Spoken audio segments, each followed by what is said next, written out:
The team that prepared this impressive rig are hoping to circumnavigate the Australian continent as not so much grey but green nomads, but they aren't a group of postgraduate technology students or a crack team of EV pioneers sponsored by a green startup. They're the McClellans from Bassendean in Perth. Essentially wanted to get the family to experience the classic lap of Australia, but we thought we've electrified everything at home, can we do it as an electrified trip around Australia as well? Wanted to prove that it is possible and start the ball rolling.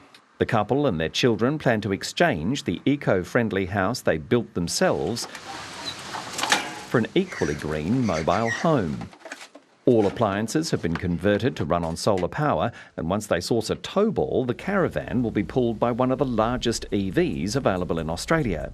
Aerodynamics is one of the biggest killers for EV range, so I've done some aerodynamic mods to the van, which has had the extra bonus of adding more solar panels to the roof. How many litres of fossil fuel do you expect to burn during this trip?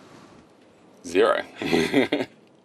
The plan is to set off in March, a few months before the scheduled completion of Synergy and Horizon Power's EV highway, which will provide charging stations from Kununurra in WA's far north to Ayr on the South Australian border. Our electric vehicle charging stations are just the start. They're intended to incentivise the uptake of electric vehicles and show other manufacturers and providers of electric vehicle charging networks that it's okay to be able to do this and it's possible. The Australian EV Association says the chargers themselves are user-friendly and don't require a special mobile phone app. Having chargers every 200 kilometres or thereabouts means every single EV available on the market today can do that trip, and any EV that can tow is capable of doing that trip as well.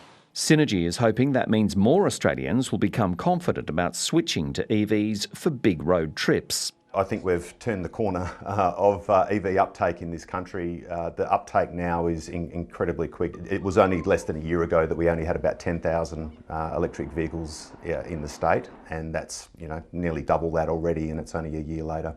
For the McClellans, part of the excitement is pioneering the fossil fuel-free round Australia trip. This is not a matter of racing around Australia. We want it to be the same as we do 6 months ago, but ideally, if we haven't used any fossil fuels, that's success to me. But it's also about guilt-free, long-distance touring and time together as a family. Jonathan Beale, ABC News.